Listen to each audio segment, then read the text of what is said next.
Welcome to my channel voice of Mona. ہماری آج کی اسٹوری کا نام ہے افسانہ۔ افسانہ اپنے نام کی طرح ہی تھی، بہت سی چیزیں چھپی تھیں اس کے اندر۔ وہ ہمارے ساتھ اسکول سے تھی، پھر کالج، یونیورسٹی، یہ آخری سال تھا ہمارا۔ ہر چیز میں آگے تھی، میری طرح وہ بھی کہانیاں لکھتی تھی، شعر و شاعری بھی کرتی۔ وہ شروع ہی سے میتھ میں بہت تیز تھی، اسے میٹرک میں پورے میتھ کے آنسر زبانی یاد تھے۔ ہم بولتے فلاں مشق کے فلاں سوال کا آنسر تو جھٹ سے بتا دیتی، وہ بالکل وہی ہوتا۔ معاشرتی علوم میں بھی اسے سب یاد ہوتا اور میں ان دونوں میں ہی ویک تھی۔ باقی سارے سبجیکٹ مجھے پسند تھے، میتھ اور معاشرتی علوم کو چھوڑ کر افسانہ کی آنکھیں بہت بڑی بڑی تھیں۔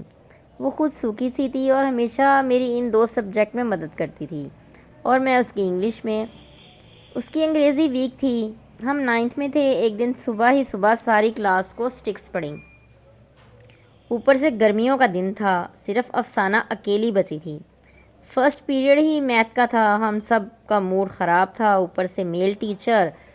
مار پڑنا اپنی جگہ سبکی تھی۔ خیر افسانہ دانت نکال رہی تھی، مجھے بھی غصہ آ گیا۔ میں نے اشارے سے کہا چھوڑوں گی نہیں، ہنس لو تم۔ سر اپنی بھڑاس نکال کر چلے گئے، کلاس میں سب باتیں کرنے لگیں۔ بیوی سے جھگڑ کے آئے ہیں سر۔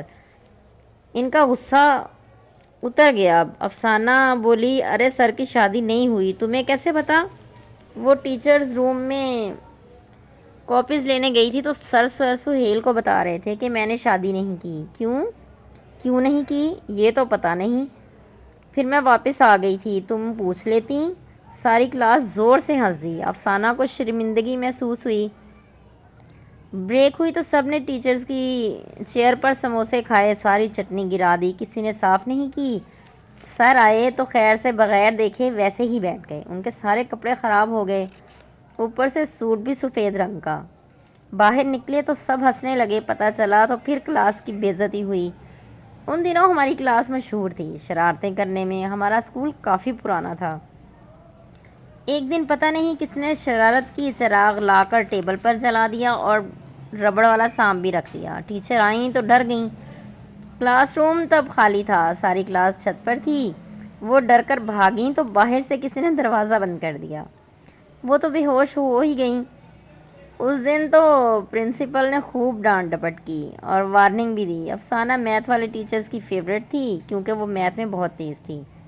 سر نے پوچھا میتھ کے علاوہ بھی کچھ آتا ہے، گھر کا کام کاج؟ جی سر آتا ہے، کھانا بنانا آتا ہے مجھے، باقی سیکھ لوں گی۔ سر تو چلے گئے، لڑکیوں نے افسانہ کو آڑے ہاتھوں لیا۔ پھر پتہ نہیں کب کیسے افسانہ کی شادی تک بات چلی گئی، لیکن پھر شادی ہوئی نہیں۔ ہم آج بھی وہ دن یاد کرتے ہیں، یونیورسٹی کا آخری سال ہے اور سب کی شادیاں بھی ہونے والی ہیں۔ افسانہ کیا بنا پھر تمہاری شادی کا؟ ابھی تو پتہ نہیں، بتا دوں گی تمہیں۔ سر مزمل سے ہوئی بات؟ نہیں، ویسے سر سے بات ہوتی ہے میری۔ شادی تو نہیں کی ہوگی انہوں نے؟ ہاں یار، وہ میرا ویٹ کر رہے ہیں، تعلیم مکمل ہو تو پھر سوچوں۔ اپنا اسکول بنا لیا ہے انہوں نے۔ اچھا چلو صحیح، اب ساری زندگی بچوں کو پڑھانا؟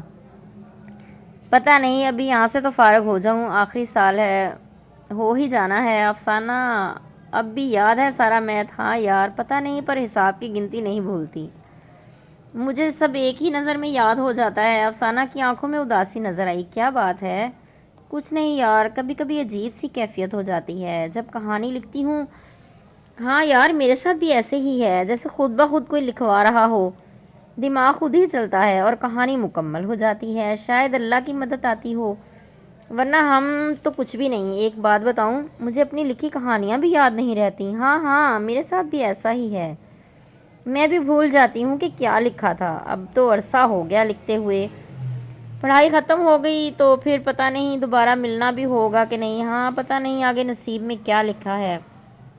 بالکل صحیح بول رہی ہو، پتہ نہیں قسمت میں کیا لکھا ہے، اچھا ہی لکھا ہوگا۔ اللہ ہم سب کے نصیب اچھے کرے۔ جیتے رہیے، خوش رہیے، ملتے ہیں اگلی کہانی کے ساتھ۔